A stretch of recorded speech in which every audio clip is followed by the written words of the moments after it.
Brangmowo Damar Panulu alias Noeleto resmi dilantik sebagai tenaga ahli Dewan Pertahanan Nasional atau DPN. Putra budayawan MH Ainun Najib atau Cak Nun ini dilantik bersama 11 tenaga ahli lainnya. Menurut laporan, 12 tenaga ahli itu dilantik oleh Menteri Pertahanan, Safri Samsudin, pada Kamis 15 Januari 2026. Pelantikan tersebut dilakukan guna memperkuat kerja strategis Dewan Pertahanan Nasional. Tak hanya Noeleto, anak pengacara kondang Hotman Paris, Frank Alexander Hutapea, juga turut dilantik sebagai tenaga ahli DPN. Pada Minggu 18 Januari 2026, Kepala Biro Informasi Pertahanan, Satjen Kementerian Pertahanan, Brigjen TNI Riko Ricardo Sirait, membenarkan terkait pelantikan tersebut. Riko menyatakan Noeleto termasuk dalam daftar 12 tenaga ahli yang dilantik. Ia juga menyebut Noeleto telah ditetapkan sebagai tenaga ahli madya di lingkungan DPN.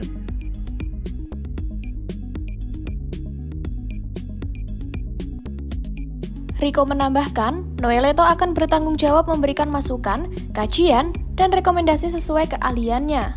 Hal tersebut bertujuan untuk mendukung fungsi dan tugas DPN.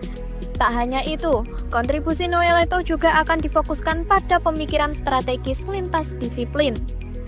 Di antaranya dalam perspektif sosial, kebudayaan, dan komunikasi strategis. Lantas, berapa gaji yang akan didapatkan Noeleto ketika menjabat sebagai tenaga ahli Dewan Pertahanan Nasional?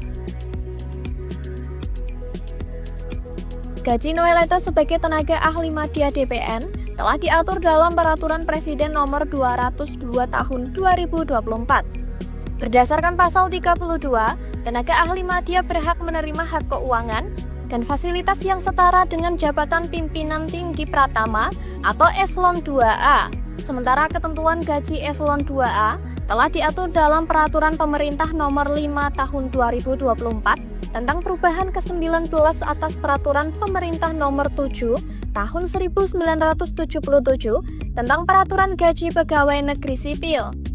Adapun berdasarkan peraturan tersebut, gaji pokok untuk posisi Eselon 2A ditetapkan pada kisaran 2 hingga 3,6 juta rupiah per bulan. Meskipun demikian, mengacu pada standar biaya masukan dan skema penggajian lembaga non-struktural, estimasi total take-home pay Noeleto diperkirakan mencapai 25 hingga 35 juta rupiah per bulan. Penghasilan tersebut terdiri dari gaji pokok, tunjangan kinerja, serta fasilitas operasional yang mendukung pelaksanaan tugas strategis di bidang pertahanan negara.